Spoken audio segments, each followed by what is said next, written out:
Dunkirk. That's the wrong gun for this. That's an American gun. We need British. Also, this is an American helmet, and we need World War II British. But close enough.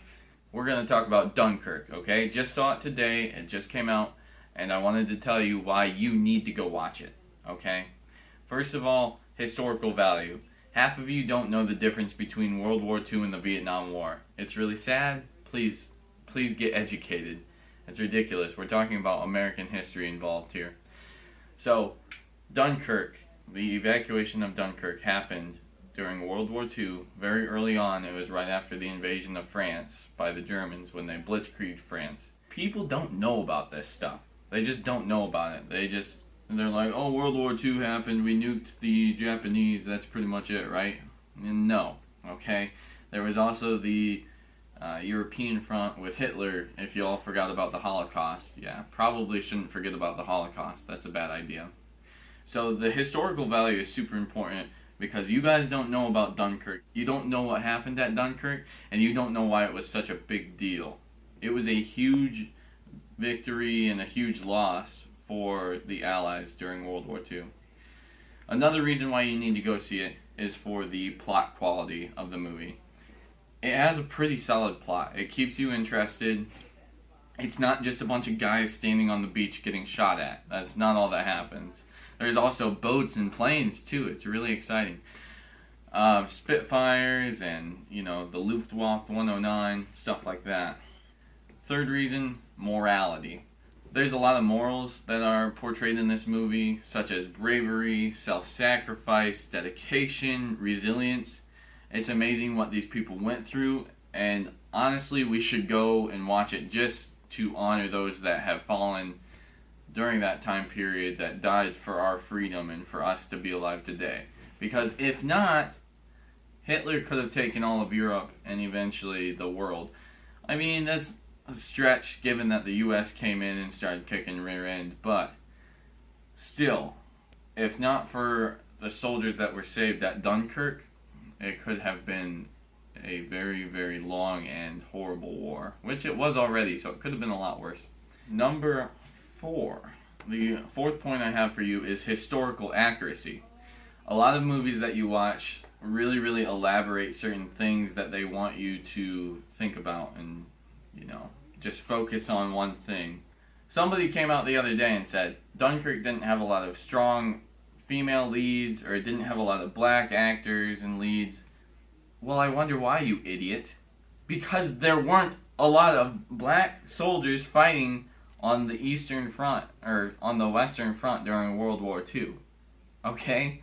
We didn't really have a great integration policy during World War II. So, I wonder why we didn't have a lot of black actors.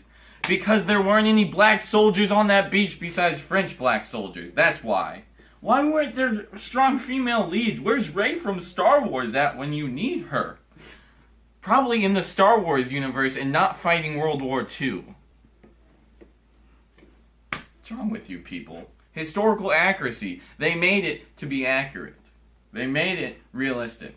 Because this really happened, and it wasn't just some BS propaganda that Hollywood wanted to shove down your throat. They wanted to tell the story that nobody talks about today.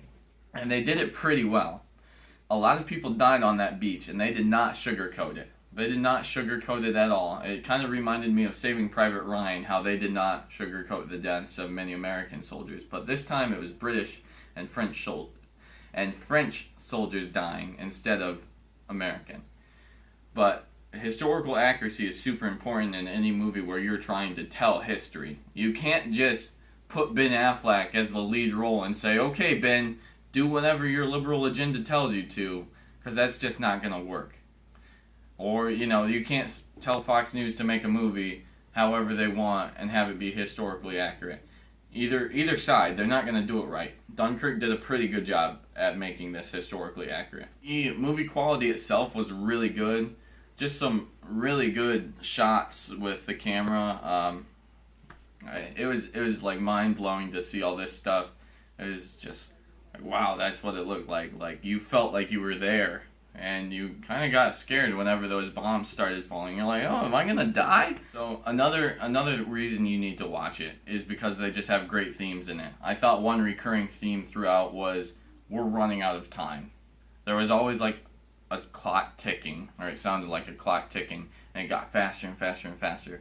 We're running out of time. The Germans are coming.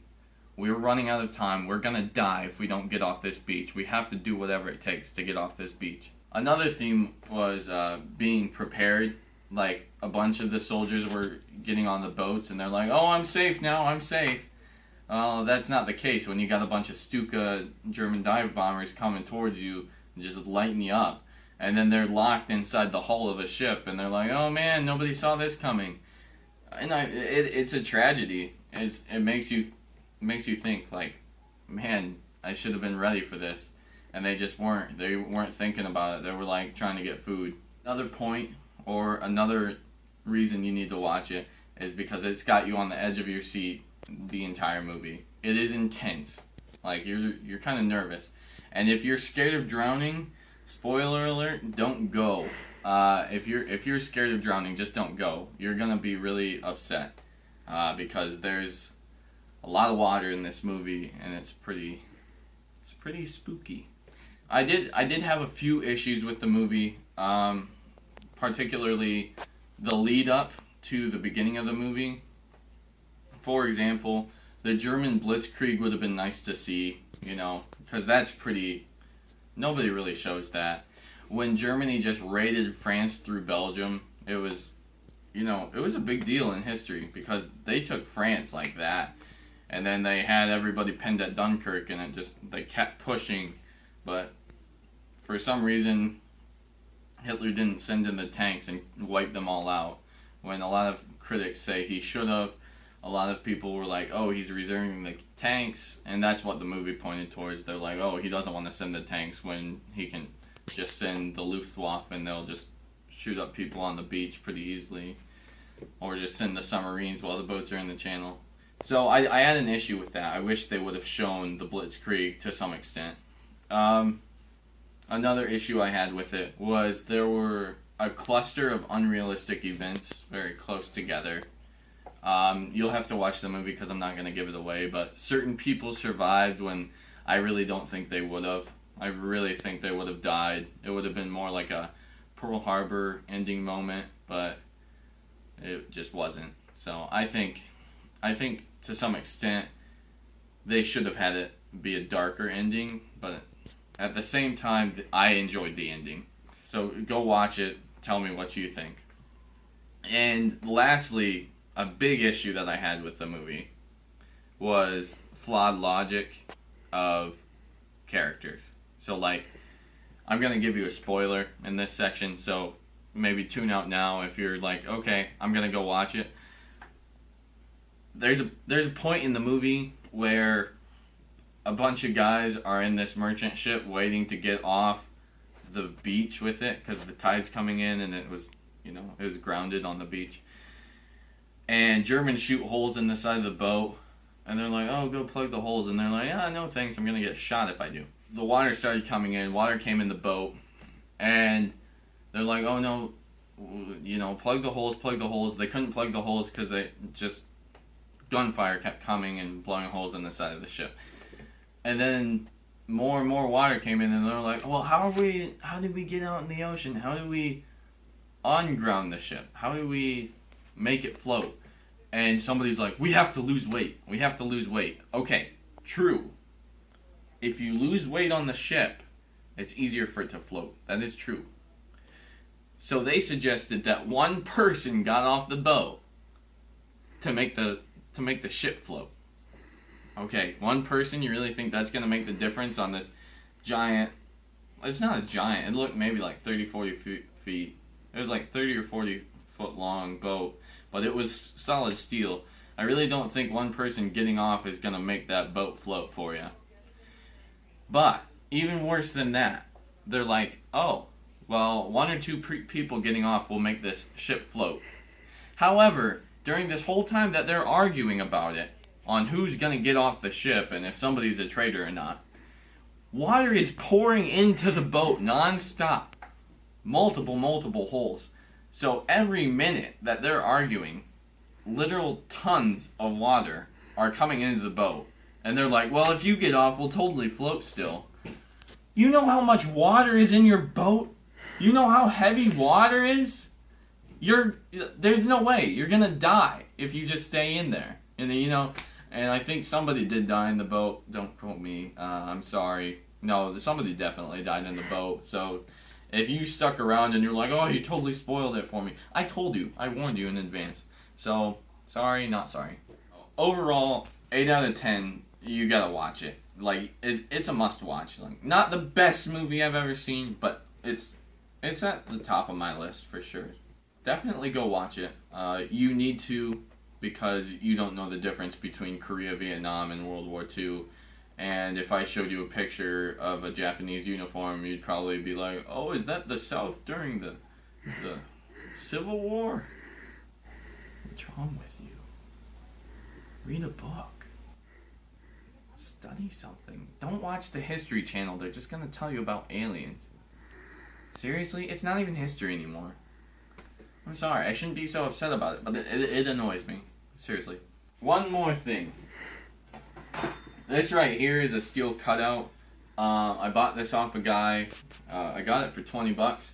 So if you're interested in getting one of your own, he'll cut pretty much anything for you. Just, yeah, woo! Okay, cool. He'll cut pretty much anything for you. So, let me know if you're interested in buying one off him. They're really cool. It's decorative. It's very thin. It's definitely decorative. But I enjoy it. So if you want one, get in contact with me and I'll put you in contact with him. Or if you want to cut out the middleman and you're from around this area, his name is Kurt. There's not a lot of Kurts around, so if you know Kurt, you already know who to go to. So, yeah, hit him up if you're interested in getting whatever cut out. I might get my name cut out with a YouTube emblem. That would be pretty cool, I think. So, definitely let me know, because I'm sure he would like the business. Pretty reasonably priced. Alright, thank you guys. I hope you have enjoyed this Why You Need to Watch Dunkirk. It's because you guys suck at history. And I don't. I'm way better at history than you. Sorry, not sorry. Again. So, learn. Knowledge.